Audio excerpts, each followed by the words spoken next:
அகிலமெங்கும் உள்ள தமிழ் நேயர்கள் அனைவருக்கும் பரம்பரை ஜோதிடர் உங்கள் மனோ பாலாஜியின் அன்பான வணக்கம்.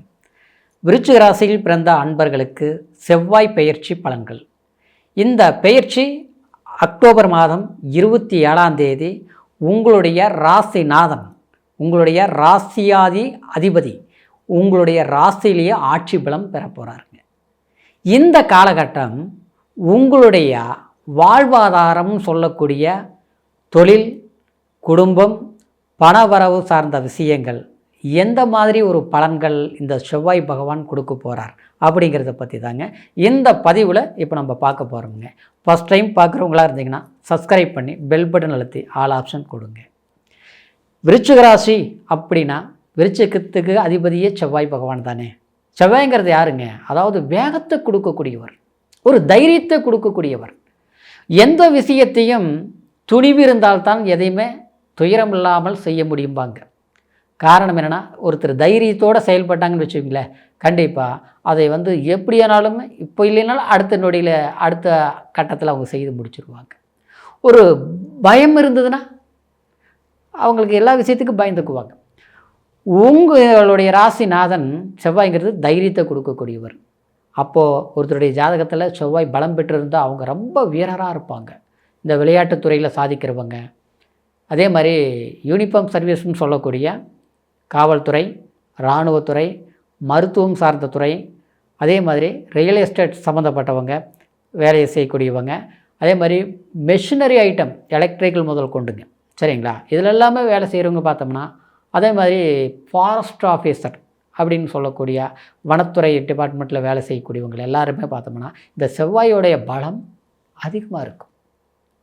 சிலர் பார்த்தோம்னா தைரியசாலி, எங்கே போனாலுமே யோசிக்கவே மாட்டாங்க, ஒரு பேச்சு பேசுகிறதுக்கு அவங்க யோசிக்க மாட்டாங்க. அப்படின்னா உங்கள் ராசிக்காரர் தான். யார்? விருச்சிக ராசிக்காரர். இதெல்லாமே நான் சொன்னது எல்லாமே உங்களுக்கு தான் பொருந்தும், சரிங்களா. அது மட்டும் கிடையாதுங்க. ஒன்று பண்ணணும்னு நினச்சிட்டிங்கன்னா யோசிக்காமல் பண்ணிடுவீங்க. பண்ணக்கூடாதுன்னு நினச்சிட்டிங்கன்னா யார் சொன்னாலும் கேட்க மாட்டீங்க. அதே மாதிரி உங்களுடைய மனசில் என்ன இருக்குதுங்கிறது அவ்வளோ சாதாரணமாக கண்டுபிடிக்க முடியாது மற்றவங்க. ஒரு நுணுக்கம். ஏன்னா 8ஆம் இடங்கிறது காலபுருஷ தத்துவத்துக்கு, அதாவது 8ஆம் ஸ்தானங்கிறது 8ஆம் அதிபதி. அப்போது மறைவு ஸ்தானம். மறைஞ்சு நின்று யோசித்து முடிவெடுத்து அதை வெளிச்சம் போட்டு காட்டக்கூடியவங்க. ஒருத்தர் யாராவது தப்பு பண்ணிட்டாங்கன்னு வச்சுங்களேன், கரெக்டாக கண்டுபிடிச்சிருவீங்க யார் எப்படின்ட்டு. அந்த மாதிரி ஒரு திறமஸ்தானி. ஆனால் அந்த நிலையில் இருக்கக்கூடிய உங்களுக்கு எப்பேற்பட்ட இதுக்கு முன்னால் சில தடைகள் இருந்திருந்தாலும் சரிங்க, அது போச்சு இது போச்சு அப்படியாச்சு இப்படியாச்சு அதெல்லாம் விட்டுருங்க. இந்த பயிற்சி மட்டும் கணக்கு போட்டுக்குங்க, சரிங்களா. ஏன்னா அப்படிலாம் பார்த்தோம்னா இதுக்கு முன்னால் பார்த்தா அர்த்த அஷ்டம சனி, 4ஆம் இடத்துல சனி இருந்தது. இப்போ பார்த்தா 5ல் போய் உட்காந்துருக்குது. 5ஆம் இடத்துல சனி இருந்தால் நான் கல்வி ஒரு மாணவர்கள் இருந்தால் படிப்பில் பார்த்தா கொஞ்சம் டல்லாக இருக்குது. படிச்சுட்டு வேலைக்கு போகிறவங்கள பார்த்தோம்னா படிப்புக்கு உண்டான வேலை கிடைக்கலன்னு சொல்லுவீங்க. அதே மாதிரி ஒரு வேலையில் இருக்கக்கூடியவங்க பார்த்தோம்னா வேலையில் பிரச்சனைன்னு சொல்லுவீங்க. இதுதான் உண்மை, சரிங்களா. இந்த மாதிரி இன்னும் பார்த்தோம்னா ஒரு நட்பு வட்டாரங்கள் பழக்க வழக்கத்தில் இருக்கிறவங்க பார்த்தோம்னா தேவையில்லாத பிரச்சனைகள் இன்றைக்கி பிரிவுகளை சந்தித்து போயிட்டுருக்கோம், சரிங்களா. சம்மந்தமே இருக்காது, காரணமே இல்லாமல் கஷ்டத்தை கொடுத்துருப்பாங்க. நம்பினதுக்கு நான் ஏமாளி ஆகிட்டேன், நான் முட்டாளாகிட்டேன், இப்படி தான் வருத்தப்படுற மாதிரி இந்த மாதிரி சூழ்நிலைலாம் வந்திருக்கு. அதெல்லாம் விட்டுருங்க. இந்த நேரத்தில் எதுவாக இருந்தாலும் சரிங்களா, நீங்கள் அது சாமர்த்தியமாக நீங்கள் பயன்படுத்தக்கூடிய வாய்ப்பு. இதுக்கு என்ன காரணம் அப்படின்னு பார்த்தோம்னா, ஜென்மாதிபதி ஜென்மத்தில் ஆட்சி பலம் பெற்று குரு பார்வை பலம் உங்களுக்கு பாக்கியஸ்தானத்தில் இருக்கக்கூடிய, அதாவது 2ஆம் அதிபதி ஏற்கனவே குரு பாக்கியஸ்தானத்தில் இருக்குது, சரிங்களா. அப்போது அந்த பாக்கியஸ்தானத்தில் இருக்கக்கூடிய குரு உங்களுடைய ராசியை ஜென்மத்தை செவ்வாய் ஆட்சி பலத்தோடு இருந்த செவ்வாய் பார்க்கும்போது என்ன உங்களுக்குன்னு ஒரு வேகம் வருமா? எது முடியலையே அதெல்லாம் முடிச்சு காட்டிடுவீங்களா? செய்து முடிக்க முடியுங்களா? கண்டிப்பாக முடிச்சிடுவீங்க, மாற்றமே இல்லை, சரிங்களா. அப்புறம் என்னென்னா இதில் கொஞ்சம் உடல் ரீதியில் மட்டும் கொஞ்சம் கவனமாக இருக்கும். எப்படின்னா தேவையில்லாமல் டென்ஷன் ஆகிறது படக்கூடாது. அடுத்தவங்க ஏதாவது வாய் கலர்றாங்களா, பரவாயில்லப்பா நீ நல்ல மனுஷன் பெரிய மனுஷன் பேசு, கொஞ்சம் பொறுமையாக பொறுத்து போங்க. ஏன்னா கோபம் போகிற டென்ஷன் ஆகும், அது உங்களுடைய உடம்புக்கு எஃபெக்ட், அவ்வளோதான், வேறு ஒன்றும் கிடையாது. அதனால் நம்ம பொறுமையாக இருந்து நம்ம சக்ஸஸ் பண்ணிக்கலாம், சரிங்களா. அப்புறம் இன்னொரு விதத்தில் பார்த்தீங்கன்னா இந்த செவ்வாய் 4ஆம் செவ்வாய்க்கு 3 பார்வைகள் உண்டுங்க, சரிங்களா. அதாவது இந்த பார்வை பார்த்தோம்னா ஒன்று 7ஆம் பார்வையை உங்களுடைய கலஸ்திரஸ்தானத்தை பார்க்குது, ஒரு விதத்தில் இது 6ஆம் அதிபதியும் இந்த செவ்வாய் தானே உங்களுக்கு, சரிங்களா? அப்போது பிரிந்திருந்திருந்தால் உறவு முறைகள் ஒன்று சேரும், தூர பயணங்களால் வெற்றி அடையும், சரிங்களா? ஒரு வேலை வாய்ப்பு, ஒரு ட்ரான்ஸ்ஃபர் எதிர்பார்த்துட்ருக்குறோம், கிடைக்கும். ஒரு இடத்துல வேலை செஞ்சிட்ருக்குறோம், நல்ல வேலை கிடைக்குமா? இது என்னவோ வேலை வந்து அடிக்கடி மாறிட்டே இருக்குது, ஒரு நிரந்தரமாக இருக்குமா? கண்டிப்பாக கிடைக்கும். அப்புறம் பார்த்தோம்னா குடும்பத்துக்குள்ளே சின்ன சின்ன பிரச்சனை இந்த காலத்தில் சொல்லணுமா?